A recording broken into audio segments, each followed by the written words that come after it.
Vidíme aj televízii, nemusíš to opakovať tu. Ale čo robí? Kapenta, chlapec, ten 18 rokov. Je tam!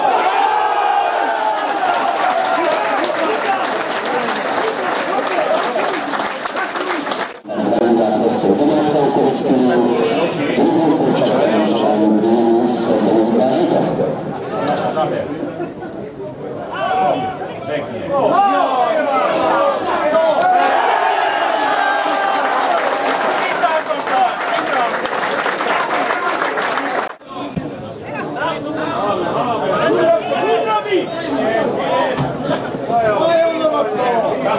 Vynikajúco, ideme chlapci!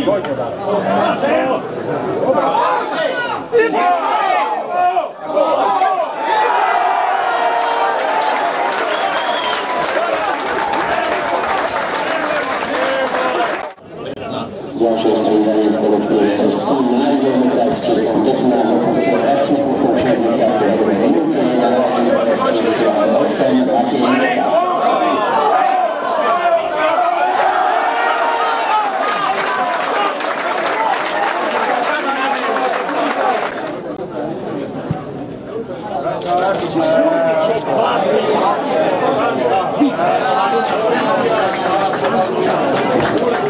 Tak myslím, že dnes sme neboli horším mužstvom, ale hraje sa na góly a to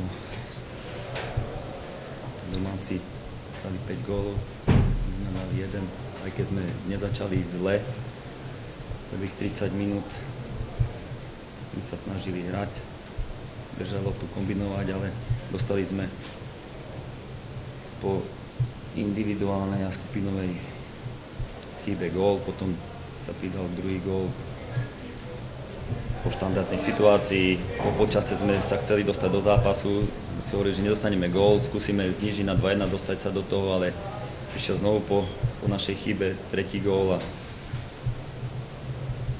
potom ešte domáci pridali ďalšie góly a dopadlo to tak, ako to dopadlo. Ja sa tu pripadal, keď som bol na inom zápase, lebo vlastne súper nemal ani šancu, dal zo štandardky gól. My sme dali pekných 5 gólov, krásne akcie, ďalšie šance sme ešte nevyužili, takže asi som bol na inom zápase, ale sme podali veľmi dobrý výkon, výborne, pobavili sme divákov a tak by mal vyzerať futbal. Tak bolo veľa gólov. Po tom prestriedaní už to bolo trošku rozbité v tej zostave, ale dovtedy sme hrali výborne a na tom zlom teréne, lebo to bolo dosť hrbaté a v tej horúčave sme podali veľmi dobrý výkon. Mrzí ma, že tí hráči, ktorí som potom tam pustil, že sa nechytili šance a vôbec, keby bol stav vlastne nejaký, že by sa to ťahalo 1-1 alebo remiza, takže vôbec nepoťahali. Tak sa nebojí o šancu. Videli ste, že sme to vlastne oslabili mužstvo. Ja som im dal šancu, lebo som nemal dôvod striedať, lebo chlapci hrali výborne a chceli dať aj 8 gólov, lebo super pozreli na to, že môžu sa 8 gólov.